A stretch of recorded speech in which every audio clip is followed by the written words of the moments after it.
Los Angeles Chargers and the Cincinnati Bengals. At this point in time, the Bengals are a 3-point favorite at home. And I'll just start off by saying, how exciting is it that we literally on this podcast in week 13 are talking about all three of our sophomore quarterbacks from the 2020 draft class in a potential playoff picture. I think that's really cool when we get to see the youth of the NFL really shine and have a legitimate chance at a playoff picture when it comes to Herbert, Tua, and Burrow, all keeping their teams in games to win and potentially make it into January football, even though I guess technically every team makes it in January football now because we do have an extended season. So mid-January football, I should say. You know, this game, a multitude of factors going into it that aren't very good for the Chargers. For one, they've lost 5 of their last 7 games. They struggled against the Broncos. And people are starting to look at Brandon Staley. I mentioned it. I floated the possibility of it a couple weeks ago. Was Brandon Staley the right guy? As a defensive coordinator, you would expect that his defense just to not be so piss poor against the run. And the fact that they allow almost 10 more yards per game running attack than the next worst team just shows that a guy like Joe Mixon should be able to tear them apart. Joe Mixon is coming off a great game. I think he had 160 rushing yards in the Bengals' last win this past weekend. And then you just talk about these personnel decisions too. I know Chargers Twitter has just been ripping him apart for his decision to start, let me see this guy's name, Senio Clemente on the offensive line. At one point, I believe this guy had a 0 PFF grade for pass blocking. Yeah. That's incredible. 5 pressures allowed, basically just getting eaten alive out there. And they even had the benefit of Teddy Bridgewater getting hurt in that game and still couldn't really get it done. So the Chargers are really in a state of struggling at this point. That, you know, too, another disappointing thing, Kenneth Murray, their first rounder from last year, their second first rounder behind Herbert, he had 10 total snaps against the Broncos. You just hate to see that from a guy that you drafted so high and put so much capital in. I know, like, that, I guess that's not Brandon Staley's draft pick there. That's from the previous regime, but still you have to be able to use the guys when they're a elite level prospect like Murray was. And to hear that he's basically a backup edge rusher at this point is very concerning for this entire defense, that the only ones you could really count on consistently are going to be Derwin James, Bosa, and Kaiser White. Yeah, this has been a story that I kind of focused in on this week, which was not great because back when the Chargers were 4-1, I talked about how they were building a team similarly to how the Saints built their team a couple years ago. And the thing that reminded me of, especially now, is that the Chargers just lack talent. Like, at its base level, the Chargers have a lot of holes in their team. And that's something that makes me feel like this is due for some kind of a fall off towards the end of the season. After Austin Eckler, Keenan Allen, and Mike Williams, and by the way, Mike Williams is still a free agent at the end of this season.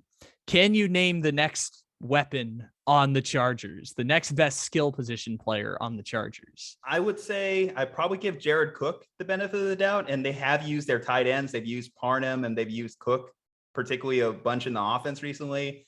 But the wide receivers, I hear what you're talking about. That's why there was discussions, should they be involved in the Odell Beckham situation? Because behind them, you have a bunch of young guys like Guyton, I believe, is one of the receivers there who had that's the name I was looking for. And Jordan Guyton Palmer too, a rookie. Yeah, exactly. Like, those are the funny names. Parham and Guyton were the funny names I was looking for in that analysis, because it's not been great. And they've been really, really bad at stopping the run this year on defense. Linval Joseph has he's got nothing left at this point for the Chargers. Obviously, you talked about Kenneth Murray being the middle linebacker, the inside linebacker, first round pick.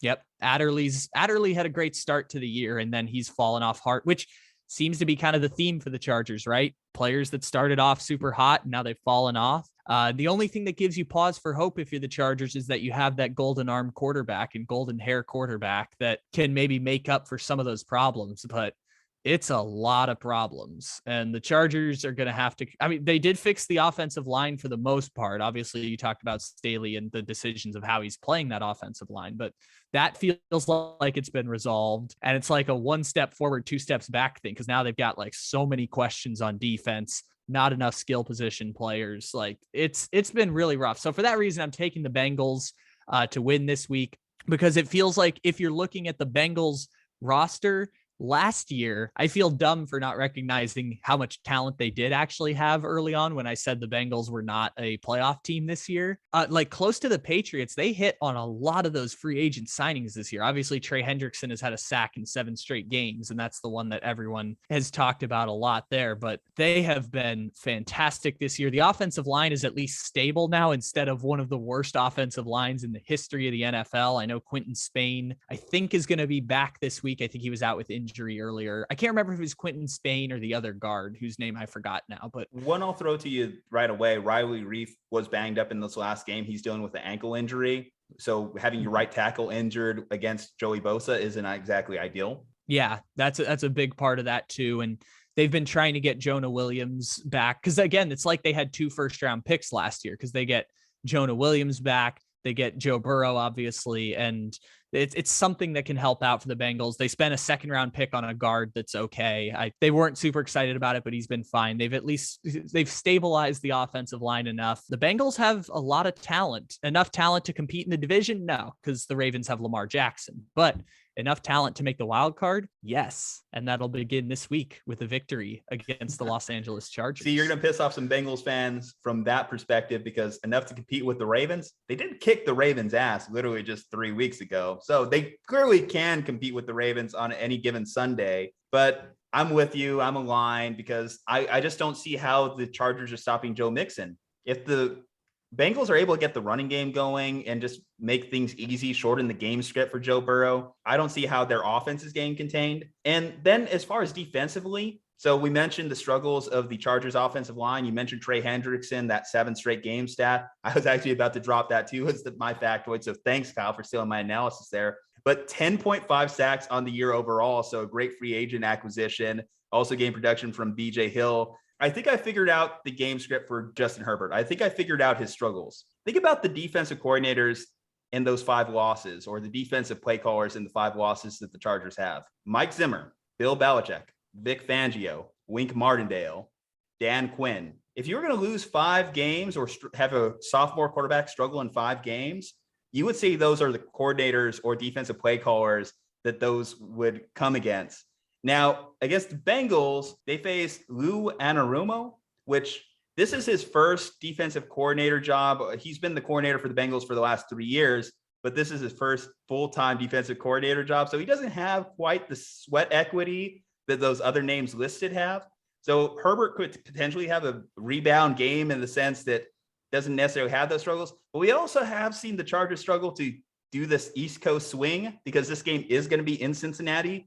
I don't know what the weather forecast is, but we are starting to creep up. Hell, we're in December. We're in December now. So you tell me a Southern California team that plays inside a dome going to a tough northern city like Cincinnati doesn't really sound like great odds for them, does it? Especially when they've been struggling as much as they have been offensively.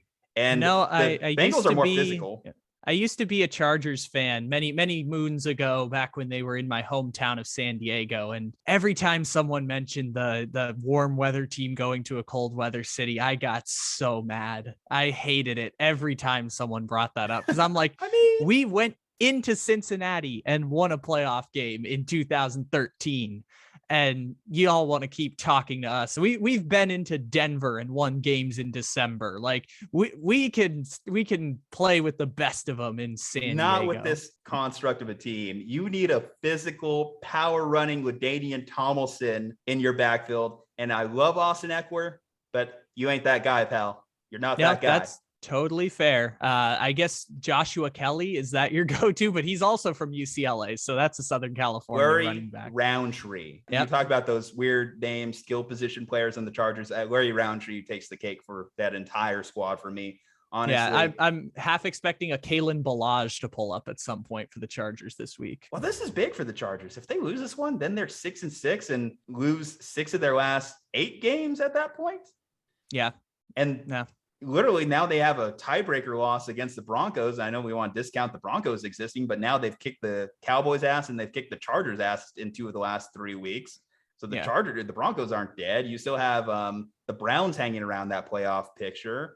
You still have the Steelers somewhat alive there. At least the Chargers have the tiebreaker there. And then, of course, you want to pretend the Miami Dolphins still have a chance to make the playoffs. I want to pretend from a narrative standpoint, Kyle, give a little bit of more value to the podcast and the listener's experience. At the Maybe risk we have a of listener sounding down in like, Miami that's like, man, these guys get me. no, Peace and love. Juju's your ally on this one. Because as much as I love playing the Miami Dolphins fight song on our podcast and rallying behind this team, at the risk of sounding like being wrong about Michigan and Cincinnati again, there is a 0% chance the Miami Dolphins are making the playoffs this year. Hey, you miss 100% of the shots you don't take. Wayne Gretzky, Michael Scott.